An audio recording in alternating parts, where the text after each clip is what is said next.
À propos des tensions entre l'Iran et les États-Unis, le président américain a confirmé les informations données par le New York Times. Oui, il avait bien ordonné des frappes sur l'Iran, sur 3 cibles. Oui, il a annulé ces frappes au dernier moment, 10 minutes avant, dit-il, parce que la réponse n'était pas proportionnée au fait d'abattre un drone sans pilote. Bruno Darou est avec moi sur ce plateau pour analyser cette série de tweets matinaux du président américain. Voilà, il est 9h du matin à New York ou à Washington. Et est-ce qu'il a une stratégie derrière ça, Donald Trump ? Moi, je pense, comme je le disais tout à l'heure, je pense qu'il a une stratégie parce que ça paraît bizarre. Il dit finalement, j'ai arrêté cette frappe 10 minutes avant le moment où ça devait se déclencher. Mais donc, ça veut dire quand même que l'opération était lancée. On sait d'ailleurs que des avions avaient décollé d'un ou plusieurs porte-avions américains. Donc, et au dernier moment, finalement, il se rend compte que la réponse n'était pas proportionnée. 3 sites étaient visés. Ses services, visiblement, lui disent au dernier moment qu'il y aurait eu 150 morts en cas de frappe. Et donc, effectivement, il a estimé que c'était une réponse excessive par rapport à l'acte hostile, selon lui, commis par l'Iran contre le drone américain. Mais c'est un drone, c'est-à-dire que c'est un avion sans pilote. Il y avait également d'ailleurs avec ce drone un avion qui lui comprenait, un avion américain qui comprenait 37 personnes à bord. Là évidemment, si cet avion avait été frappé, je pense que les frappes auraient eu lieu. En fait, je pense que Donald Trump, par ses tweets matinaux, explique qu'il est quelqu'un de sérieux, qu'il avait vraiment envisagé d'aller frapper l'Iran, mais que au dernier moment, finalement, il s'est dit qu'il allait être raisonnable. Donc à la fois, je suis sérieux, je suis déterminé, mais je ne fais pas n'importe quoi.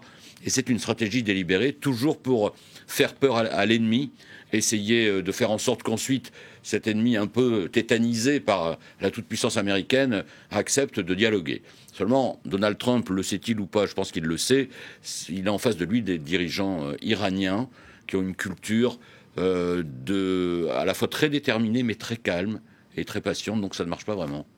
Oui, parce que l'Iran apparaît de son côté dans cette affaire comme celui qui tempère. Justement, vous parliez tout à l'heure de cet avion habité qui accompagnait le drone, 35 personnes à bord. Et aujourd'hui, l'agence de presse iranienne Tasnim dit cet avion, il était dans le viseur et l'Iran s'est retenu. L'Iran a tempéré, a fait preuve de retenue par rapport à un ennemi agressif. Voilà, donc vous voyez que des deux côtés, en fait, on fait passer le message que si on avait voulu, ça aurait pu quand même bien dégénérer.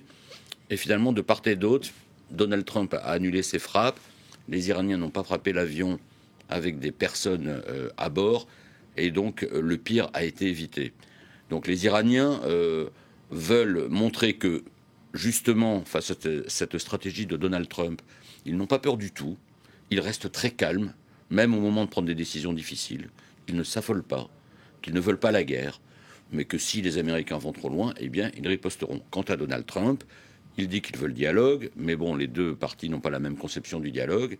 Pour Donald Trump, le dialogue, ce serait que les Iraniens acceptent de négocier un nouvel accord sur le nucléaire, incluant les activités balistiques, le rôle régional de l'Iran au Moyen-Orient, et ça, évidemment, les Iraniens n'en veulent pas. Donc, vous voyez, on est toujours quand même dans ces postures, mais dans une situation et dans une zone, il faut le rappeler, les trois d'Ormuz, qui reste quand même hautement inflammable, puisque c'est par là que passe un tiers du trafic pétrolier mondial. Ça reste très dangereux. Pour le moment, la raison l'emporte. Espérons que ça dure. Merci beaucoup Bruno Darou pour cette analyse d'une série de tweets donc envoyés par le président américain Donald Trump.